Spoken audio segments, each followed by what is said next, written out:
I would like to introduce you Duo Kirsch, okay? You can give it up.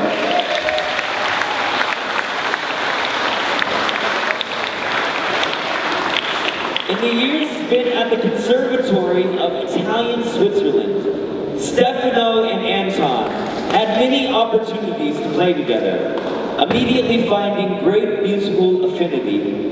So much so that in 2020, they decided to form the Duo Kirsch.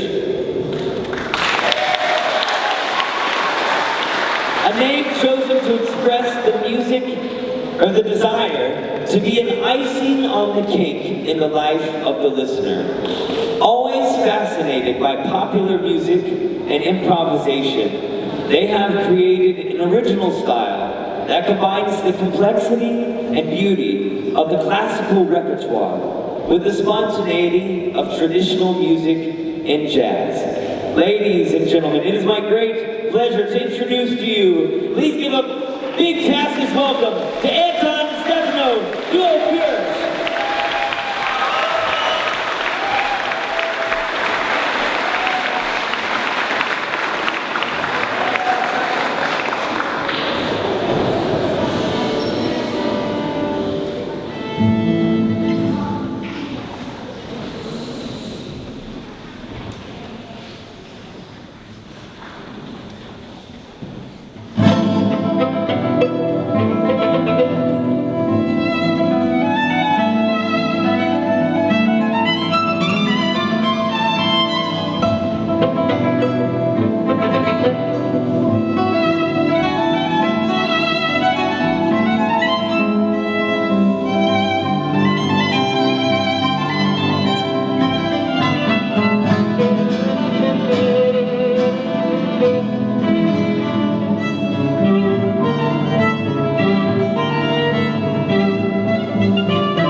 very much.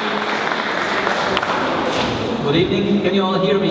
Yeah. Great. So my name is Anton, and we have Stefano on guitar tonight. We started this duo about 2 years ago, maybe a little bit less. It was during the pandemic. I got all my concerts cancelled and I was at home for 2-3 months. I was practicing every day, but I got really bored after some time because nobody was playing with me and I had no concerts. So I was thinking, who is living close by to me that I could call and just to play something for fun. And then I remembered Stefano, that we studied together, and I played just a few minutes with him during jazz course, and I really enjoyed it. So I called Stefano, I said, do you want to, I don't know, just to play a song with me? And he said, of course, just come to Lugano. And after that we started our career, and actually we're going to continue. So tonight we started with Spanish music, because it's a Spanish guitar, so it's La Vida Breve, and we'll continue with Spanish music, and it's the piece called Asturias. It's very famous for guitar players, and I added the new voice above that because we were once practicing with Stefano, and he was disturbing me all the time playing his songs. He didn't want to play the right song, but I was in a good mood, so I decided, you know, just play your song and I will try to play something on that, and that's how the piece was born.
I heard there are some people who play guitar in the audience. Is it true? How many of you? Yes, I can see two of them, yeah. And someone plays violin. 1, 2, 3. Ah, very good. Good choice. So the next piece we're going to play for you is called La Follia. If anyone of you speaks Italian, it means the madness. And it was invented, this musical theme, in the medieval times in Portugal. And it's actually just few chords that you can play and then you can improvise on those chords. It's like jazz of all times. And people used to do like battles, improvising and having a race who is better at playing the variations. And I looked at Wikipedia, what is the most famous version, and I found there are like 120 compositions called La Follia because everyone tried. So instead of playing like Vivaldi or someone famous, we decided to compose our own version. So this is our longest piece of a concert, it's 8 minutes, and it's many variations. I hope you will enjoy that.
Late night, because it's still the same variations, same chords, but you can just go as much as you would like to. So now we are moving to South America, and we'll play a song called Danza Paraguaja from Paraguay, and after that, our hit of the last summer, and it's called Tico Tico, and it's a Brazilian song.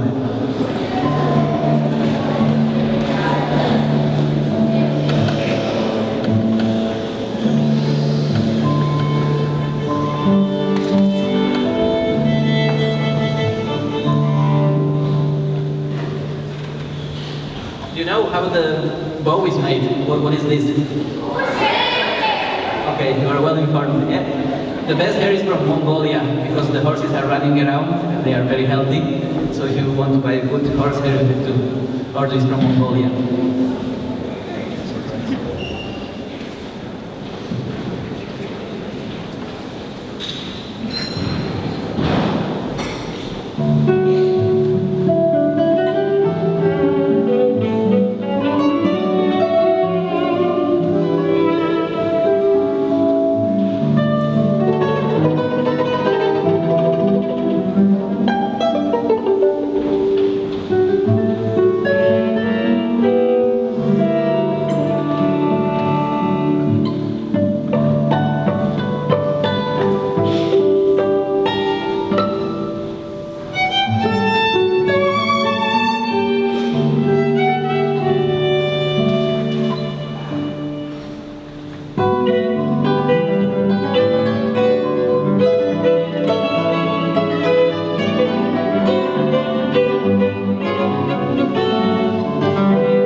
So you will know this song, you will love it.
Gypsy jazz song. It was invented by a guitar player from France.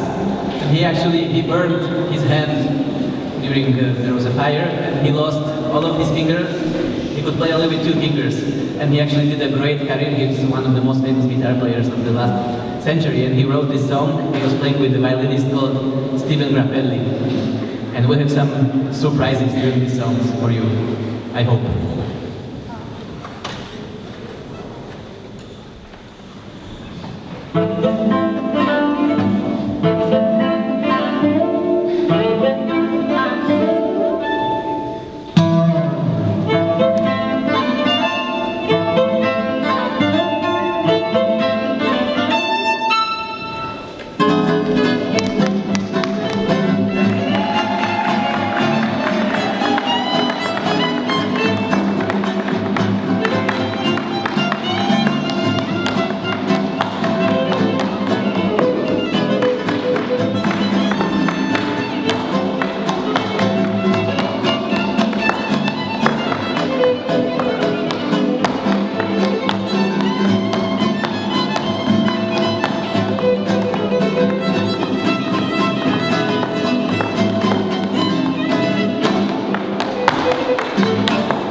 to clap now.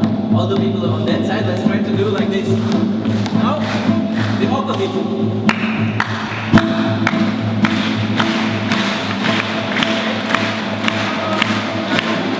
Try to repeat after me.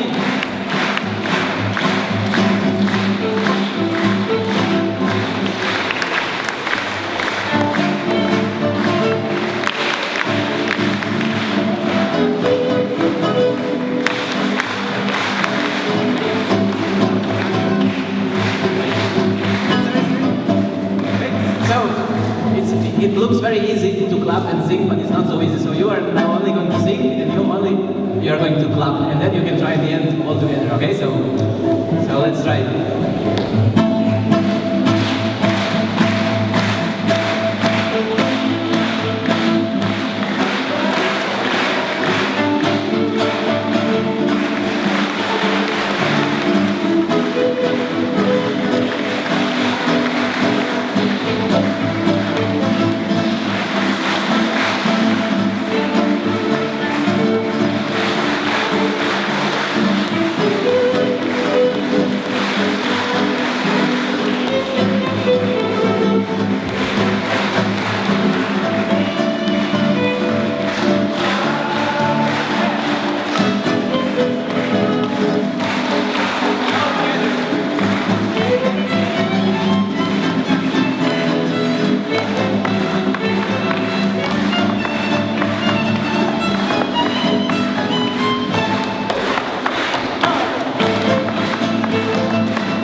Thank you very much. You are so many, I only this tiny violin is very difficult. So we came to the end of the concert. We have one more piece to go, and it's going to be the Hungarian dance brought by Brahms. But actually it's not his composition. He was a very serious composer, was writing symphonies and violin concertos, and then he got to know a gypsy violinist from Hungary. And when he heard him how he plays, how different the music is, the music people play for dancing, when they drink, he got really inspired and he brought down all of these Hungarian dances. There are many of them, so we'll play the number 5.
performance like that in years. That's really magical. All right, I want to have a quick scene. We've got time for maybe one question per program. I just wanted to ask real quick, Anton, how long have you been playing the violin? Since I was 6 years old. 6 years old. 32 now. So yeah, a few years, right? So that's how you get when you're 6, or from 6 to, you know, whenever, or however old. 32. 32. But he started playing it when he was a CDE student, basically, right? So cool. And what about you, Stefano? About 9. 9 years old. Amazing. And I hope you continue to play your instruments, keep learning something now. Now is the time to learn something new if you want to get better at something, right?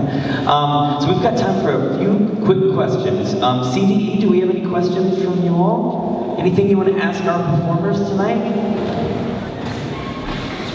Oh, we've got a great question from John Carlo. How do you get so good? I think you're practicing.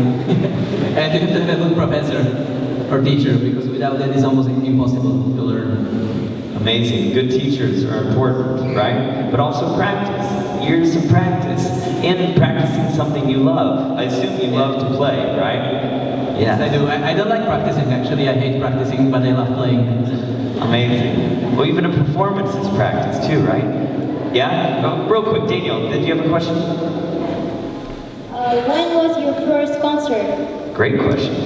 I think when I was about 7, because my whole family, my grandfather and my grandmother and my everyone plays instruments.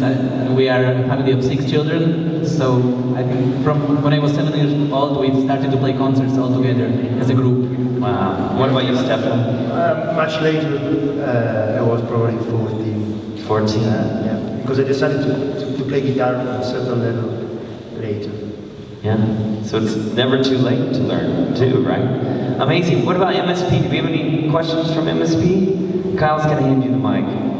How did you practice during COVID? Great question.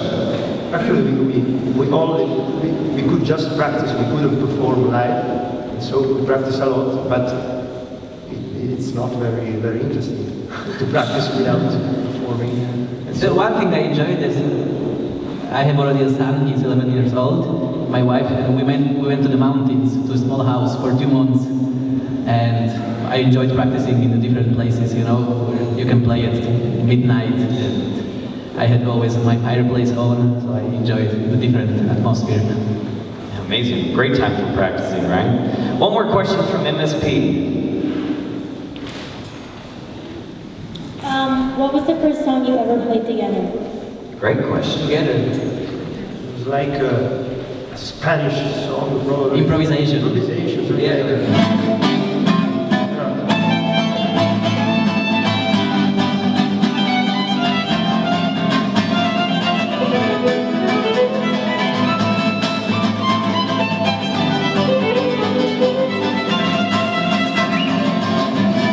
Something like that.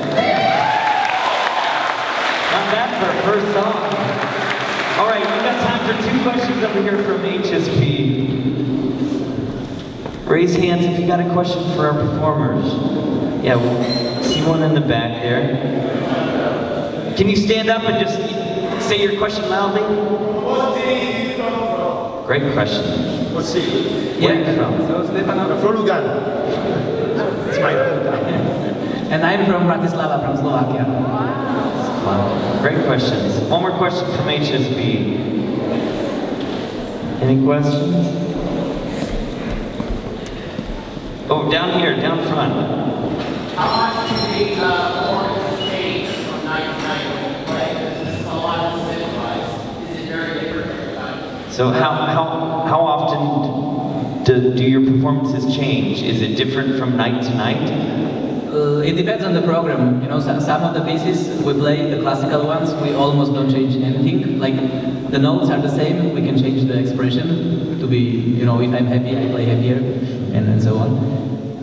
And of course, if we play jazz or the popular, not popular, the folk music, we improvise much more because you have the space there, you can enjoy it. All right. Well, you know what? That's all we have time for tonight. So thank you so much. Give our performers one more hand.